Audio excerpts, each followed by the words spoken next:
Hey guys, Marsegid here bringing another Dragon Ball Z Dokkan battle video, and so along with the Great 8 Vegeta EZA and the Christmas banner on Christmas Day for Global, we got a new stage of Super Battle Road Dragon Ball Seekers. So we are going to jump straight in here, brand new stage. I didn't get a chance to play much of the new content when it came to Christmas Day, just dropped that little video with the summons. So I hope you guys have had a great Christmas. We're going to jump straight in and go for the no items run here. I'm bringing double Bulma leads, because Bulma is a Dragon Ball Seekers lead. It's only for 4 key and 150% to stats, but remember, this is OG Super Battle Road, not Extreme Super Battle Road. Now, I haven't checked out any videos from like when it dropped on JP or anything like that, but a lot of these stages recently haven't been the craziest in terms of difficulty, so double 150 leads I think should be fine, especially when we consider who we're running on the team, right? Because Bulma herself, still one of the best units in the game, and we're going to have one of them on both rotations. They both provide off-rotation support, so once we've gotten the orbs for 2 of them, like if we get 2 turns in, we just have permanent like double support on every turn, which is kind of crazy. Toa with her EZA, super good support unit, built-in dodge. She lowers attack and seals, which is super good for Super Battle Road. And then this guy right here, I wanted an excuse to use him since he got his EZA from this year's batch of heroes, because not only does he have a high chance to stun, but he's a unit that even before his EZA, he gets a lot of extra buffs for multiple enemies, including chance to dodge. So he could definitely be very good. B-Pan is just here for the stun and a little bit of healing.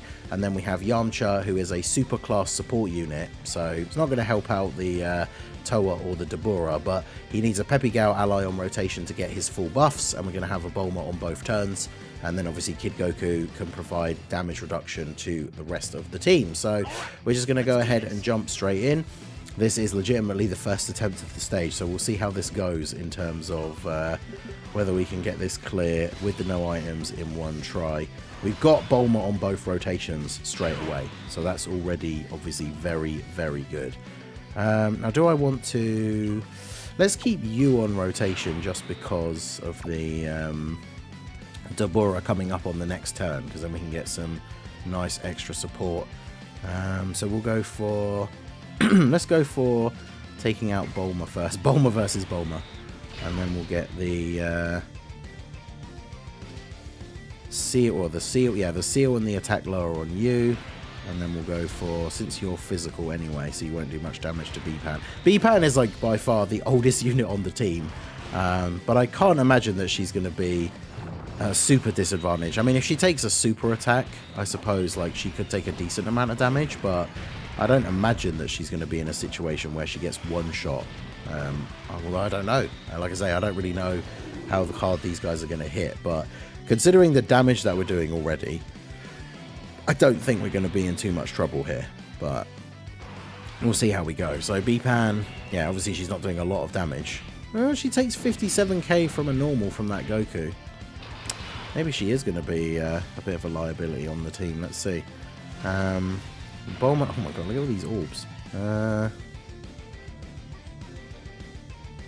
Shall I get those with Goku? Because if I do this, that's going to be 7 orbs left for Goku, surely. So we'll do that. Goku should get taken out here. We can... Actually, yeah, if I keep this on Goku, we kind of make sure he gets taken out, and then Yamcha can attack Oolong here. But yeah, we've got the support from Bulma from the previous turn, and the support from Bulma from this turn. So again, even on like a double 150 lead, that gives us a lot of extra stats that we kind of miss out from the leader skill. And then yeah, Bulma herself being so good. I think if you don't have LR Bulma, you know, you want to bring a unit like, say, for example, the GT trio, because they do have a higher, the LR, Goku, Trunks, and Pan, they have a higher leader skill for Dragon Ball Seekers. And then, honestly, even though the leader skill is lower, just bring a Bulma friend, because by keeping her on one rotation, she's a very good slot 1 unit, and then you're getting all that extra support for the team. I think that's probably the best way to run it, even though the leader skill is lower. Plus, when it comes to a category like Dragon Ball Seekers, which is a bit wonky in terms of, it's got characters from like here, there, and everywhere on it. Running an actual Dragon Ball Seekers leader obviously gives you the advantage of being able to use anyone from the category. So, should I keep Toa on rotation? Because they're not going to share any links at all. But I guess he's not really going to be getting much going for him on the other rotation. Shattering the limit, maybe. I guess we could keep them like this, because then we can... Let's go for Freezer here. Then we'll get you to seal and attack lower you, just because of the type disadvantage. And then we'll try and get Deborah to stun Dodoria here. So yeah, we'll see how well Deborah does. 160k for a super on Bulma. That's pretty decent considering it's pre-super attack as well. So she essentially unkillable, I guess, in this setup, unless she's getting like triple supered in slot 1. Because that's the other thing, of course, of having a double 150 lead, is our total HP is lower than if we were running, you know, a different leader skill. But we have a couple of LRs on the team, a couple of easy A units, so we've got a decent pool of HP. Freezer, of course, surviving with the tiniest sliver of health. Watch him super attack Toa now. But Toa's going to seal up Zarbon, as well as attack lowering him, which is good. No dodge against Freezer. 9.8. I mean, Deborah, unfortunately, we talked about this when he got his easy A. He's a unit that is more suited to Super Battle Road. And then, of course, doesn't dodge a type disadvantage super attack, so you love to see that. 37k. Oh, well, never mind. Well, there was me thinking that was GG. You see, I only did 37k. Jeez. Well, there you go. Deborah, like I say, he's for Super Battle Road, I guess. That's we don't get a lot of opportunities to use units that are specifically for Super Battle Road and have them actually be effective, but I'll take it. So we'll do this. Because, yeah, Bulma easily kills Freezer, and then the additional attack probably kills Zarbon, so we don't even get to the point of B-Pan getting attacked. So we don't get the free heal. I mean, she's not doing a lot of damage in this. We saw from that one super attack that she's got off so far, but I guess any free healing is better than none. But we take it. So Bulma, yeah, finishes off Zarbon. So who is the final stage? Is it going to be one enemy, or is it going to be multiple? We've got Champa. Is it going to be Champa and Vados? Oh, yeah. What's I was going to say, it's not going to be Champa and Beerus, is it? So, alright, so I could take the risk of putting... Well, no, why would I? That's the thing. I was going to say, I could take the risk of putting Toa in slot 1, but why would I? We get solid support and shattering the limit, so... yeah, so 5 links, so we will... Let's go for damage on Champa. We will seal Vados here. And then just more damage on Champa, I guess. So do this. But yeah, Yamcha able to provide some support to Bulma and obviously any other super class if he's on the other rotation. Having the Peppy Gal's ally on rotation with him means he gets his full buffs. So post super, he is actually pretty solid defensively. I mean, after you guys know, I think did I make it into a video? We've done challenge runs on some of the viewer challenge streams before, where I've beaten. I think we got one on the randomizer wheel actually as well. But I've beaten Fusion Zamasu Red Zone with the Dragon Ball Saga team, with Yamcha on that team, and like with the right rotation, he can actually be pretty good. Toa getting her dodges here as well means she's building up her passive, so that's very good for her. Plus, you know, for a free-to-play unit, his super attack animation is very cool. So let's do... Are you going to get links with anyone here? No. Well, never mind. If we do this, we don't really have to worry, because Bulma probably takes out Champa. If she doesn't, then Goku should.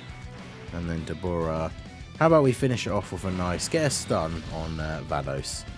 And then we will just be GG here. So pretty straightforward. I think with, you know, OG Super Battle Road already, right, is not as tuned up as some of the ESBR versions. But I find with some of these categories, the difficulty level really does vary based on the category. Because I think it was only the normal Super Battle Road stage. And with the rate that they come out, this could be over a year ago now. I can't remember exactly when it was.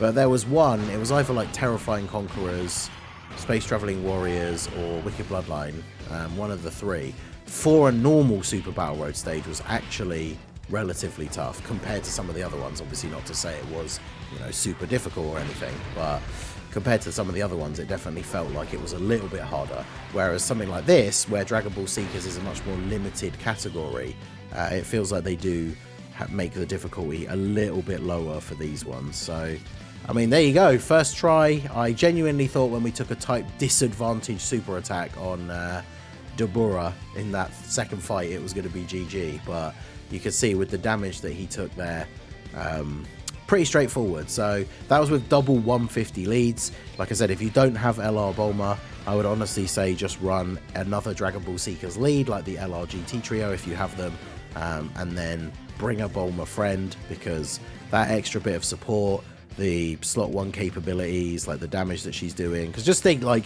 you know, there were turns where she took care of an enemy entirely by herself. So if you're running even just one copy of her as a friend on a team that has an overall slightly higher leader skill, then obviously she's going to be doing that in your run as well. So we can go ahead and grab our mission here.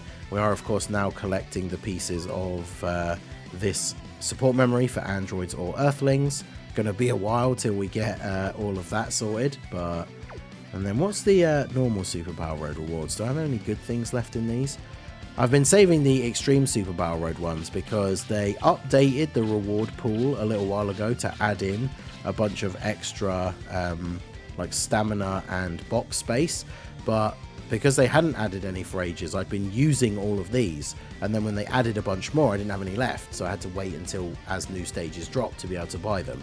So now I'm just kind of saving them up, because stickers or Kais are not exactly anything I particularly care about, but this one, we're still just getting type Kais, so I guess whichever one I do have the least of, I'll probably pick up. But let me know what you guys used down below in the comment section, whether you went for a no item run or not. Let me know your team build. Obviously, when it comes to Dragon Ball Seekers, you've got like the Ginyu Force team, which can be made entirely free to play. And then if you've ever pulled, you know, from any banner, because they're just side banner units, the Rakuman Guldo or the Jason Berta, then obviously you can put those in, make that team pretty good. If you have the Dokkan Fest Ginyu, obviously you can just run the full-on Ginyu Force team. So there's quite a lot of different builds you can make for Dragon Ball Seekers. Using a full-on Dragon Ball Seekers leader, of course, gives you all the options. And as you saw there, even with double 150 leads, still very doable, because some of the units on that category definitely stand out as being very good, especially for Super Battle Road. So let me know what you guys use down below in the comment section, and I guess we will await the release of the next one. So that is going to be it for the video, guys. This has been the Masked Ningen. Smash that like button, subscribe to the channel if you are new, check out the links down below for the Discord and the merch store, and I will see you all again soon. Have a good one.